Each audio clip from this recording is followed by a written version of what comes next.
Hola, en este seminario vamos a ver las generalidades de los accidentes cerebrovasculares, entendiendo que el objetivo es integrar los distintos conceptos que veremos a lo largo de la cursada de fisiología del sistema nervioso y cómo los procesos normales de este sistema pueden verse afectados para dar origen a la patología. El manejo clínico de los pacientes queda fuera del alcance de esta materia. El accidente cerebrovascular, o ACV, se define como la aparición súbita de un déficit neurológico por interrupción del flujo sanguíneo. Como puede observarse, este término es muy amplio y, por lo tanto, las formas de presentación podrán ser muy variadas. Las manifestaciones clínicas van a depender del área y del hemisferio cerebral irrigados por el vaso sanguíneo afectado. Aquí presentamos los signos y síntomas más frecuentes. Debilidad o entumecimiento de cara o miembros. Entendemos por entumecimiento a la rigidez o falta de flexibilidad o movimiento que va acompañada de una desagradable sensación de hormigueo y de torpeza de movimiento en esa parte del cuerpo. Puede haber diferentes alteraciones del estado de conciencia. Se dice que hay confusión cuando el paciente está desorientado en tiempo y o en espacio. Por ejemplo, no sabe qué día es o dónde se encuentra. Pero el ACV puede presentarse o progresar hacia diferentes formas de alteraciones del nivel de conciencia, incluso el estado de coma. El paciente puede tener dificultad para hablar y entender lo que otros están diciendo. También puede tener alteraciones visuales, pérdida del equilibrio o alteraciones de la marcha más severas. Los pacientes pueden experimentar mareos, dolor de cabeza muy intensos. Existen dos tipos de ACV. El tipo isquémico, que se produce por interrupción del flujo sanguíneo, y el tipo hemorrágico, que se produce por ruptura de un vaso sanguíneo. En ambos tipos de ACV, la consecuencia es la falta de irrigación de un área cerebral que conduce a la falta de oxígeno, conocida como anoxia, y a veces infarto cerebral, es decir, muerte celular. Pero la diferencia es que en el ACV hemorrágico se produce extravasación de sangre, mientras que en el isquémico se ve impedido el acceso de la sangre al tejido irrigado por el vaso obstruido. Por estas singularidades, ambos tipos difieren en su progresión, en las complicaciones y en el tratamiento.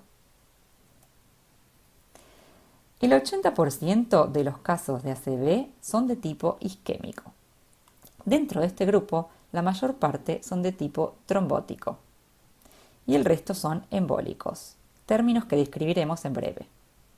El 20% restante corresponde a ACVs de tipo hemorrágicos. Para comprender la fisiopatología de los ACVs, comenzaremos por estudiar algunos procesos normales que aseguran la correcta circulación de sangre. Diariamente se producen miles de rupturas pequeñas de vasos sanguíneos y el mecanismo por el cual se detiene la hemorragia y se reparan los vasos sanguíneos se conoce como hemostasia. Veremos un resumen de este proceso, mencionando brevemente los mecanismos subyacentes, ya que se verán con mayor detalle durante las clases de fisiología de la sangre. Ante un daño vascular, el primer evento de la hemostasia que se produce es la vasoconstricción.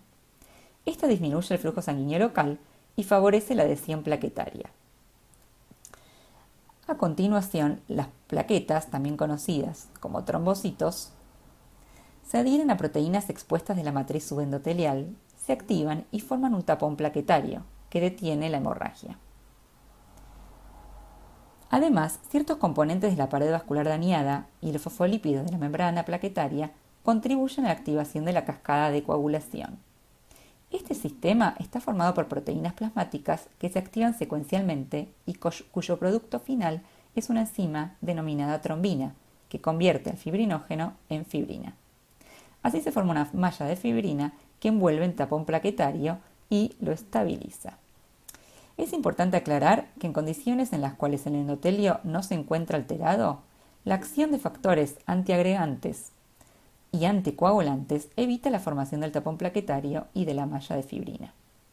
Por último, el sistema fibrinolítico actúa a través de la plasmina para degradar la fibrina y así recanalizar los vasos dañados una vez que fueron reconstituidos. El mecanismo de hemostasia puede verse exacerbado en ciertas patologías. En condiciones normales, el flujo sanguíneo es laminar, pero en condiciones patológicas que obstruyen, enlentecen o que convierten al flujo sanguíneo de laminar en turbulento, pueden formarse coágulos. Lo mismo sucede en condiciones que alteran la superficie de las paredes vasculares. A estos coágulos, que se forman en ausencia de ruptura vascular, se los conoce como trombos y pueden originarse en el interior de un vaso sanguíneo o del corazón. Un caso particular de trombosis es aquella que se origina en una placa de ateroma, que habitualmente se forma en arterias grandes y medias, como las arterias coronarias y las carótidas. Este proceso patológico se presenta en personas que tienen predisposición genética a la aterosclerosis, sobrepeso u obesidad, estilo de vida sedentario, presión arterial alta y alguna otra condición que produzca daño a las células endoteliales de los vasos sanguíneos.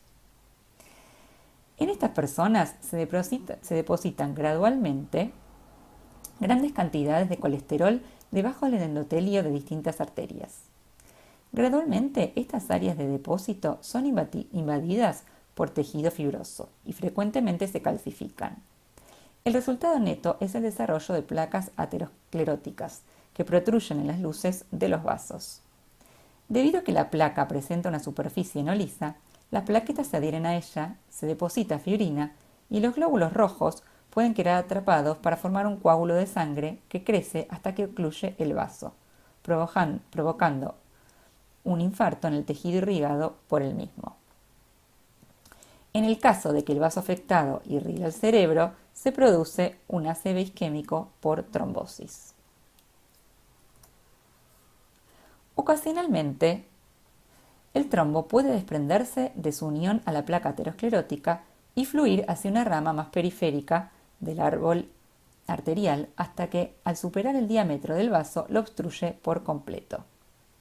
Un trombo que fluye a lo largo de la arteria de esta manera y ocluye el vaso más distalmente se conoce como émbolo. Veamos en un ejemplo cómo pueden formarse trombos en el corazón. La fibrilación auricular es la arritmia cardíaca más frecuente en la práctica clínica. Es causada por un problema en el sistema eléctrico del corazón y se caracteriza por latidos auriculares irregulares y rápidos, una frecuencia cardíaca entre 100 y 180 latidos por minuto. Los ventrículos también se contraerán en forma irregular y, en consecuencia, los pacientes presentarán un pulso irregular. Cuando la frecuencia cardíaca es muy alta, las aurículas tiemblan. En lugar de contraerse correctamente, no consiguen impulsar toda la sangre y esto puede hacer que la sangre se acumule en la orejuela de la aurícula izquierda y forme un coágulo.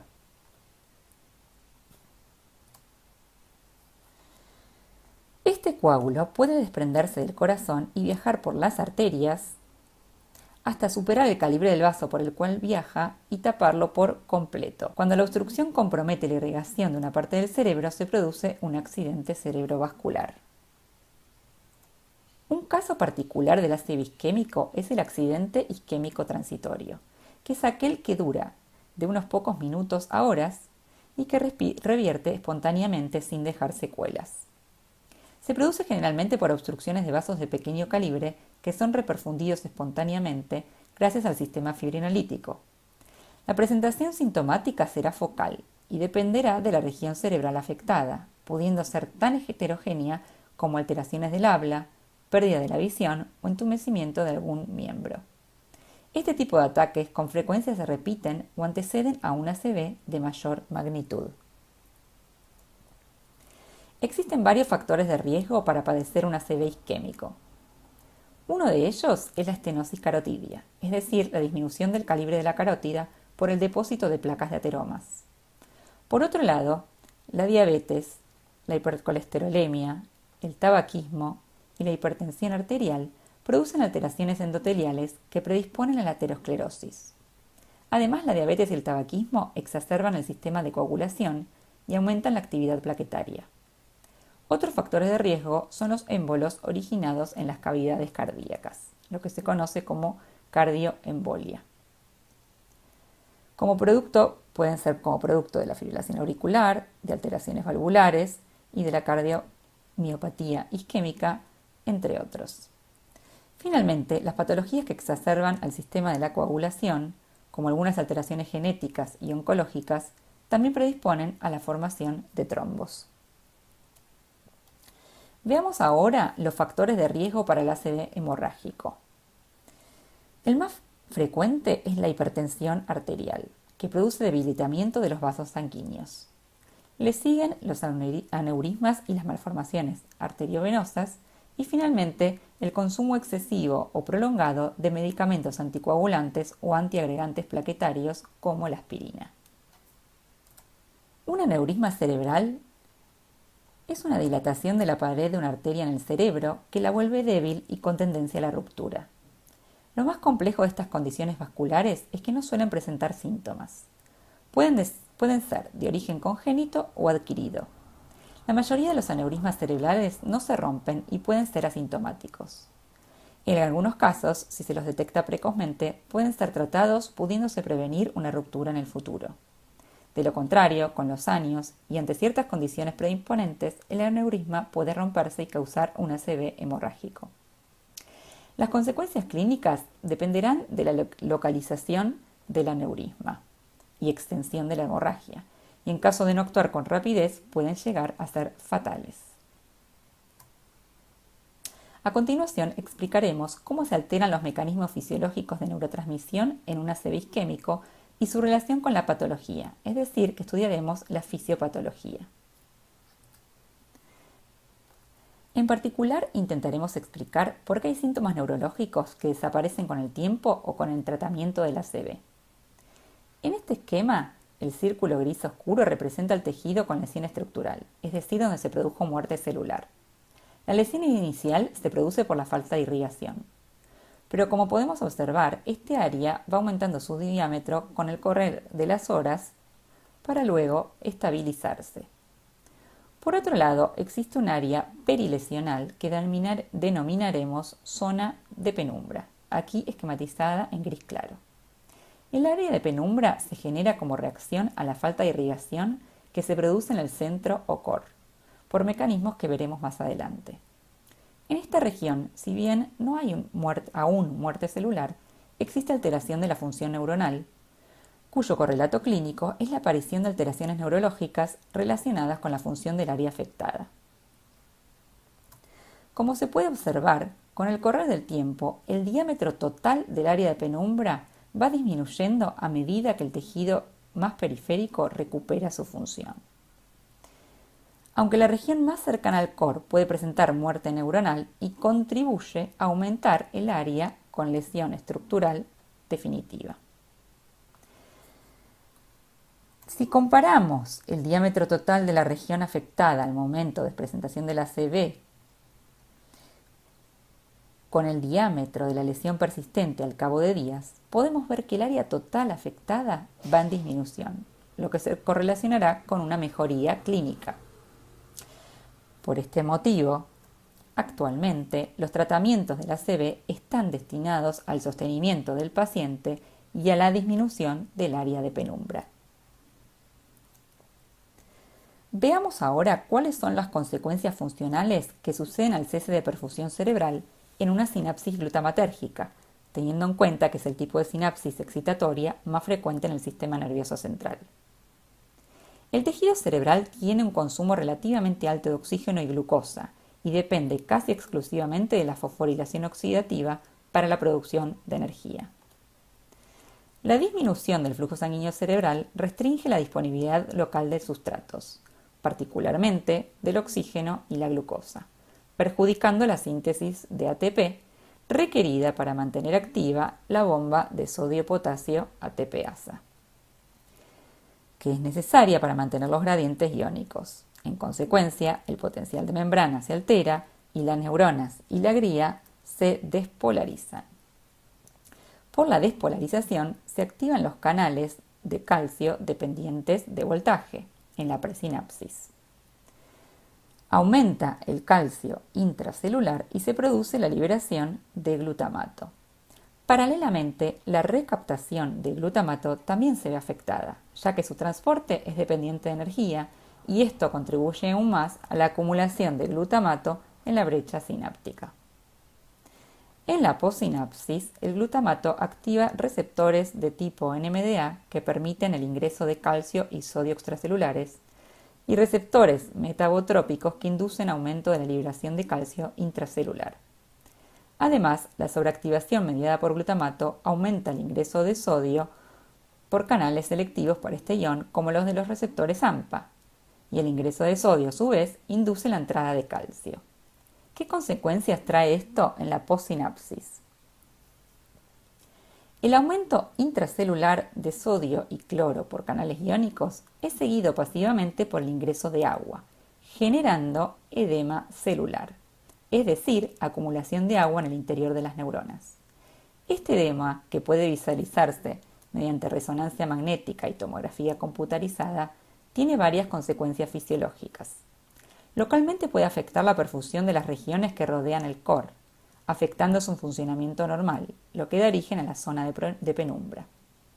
Además, el edema puede inducir aumento de la presión intracraneal, compresión vascular y hernia cerebral, haciendo que el cuadro clínico del paciente empeore drásticamente.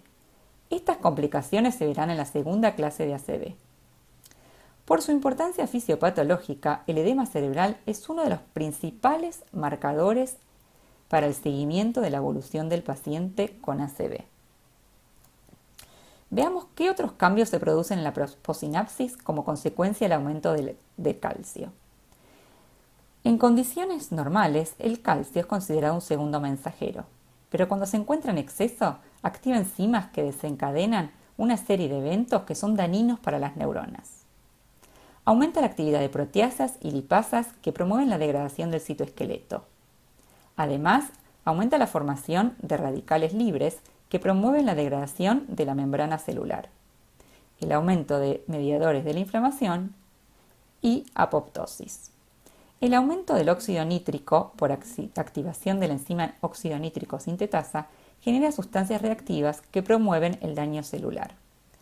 Los radicales libres también alteran el ADN y la membrana mitocondrial, y las proteínas que median el transporte de electrones y otras funciones, impidiendo la producción de ATP y promoviendo la apoptosis.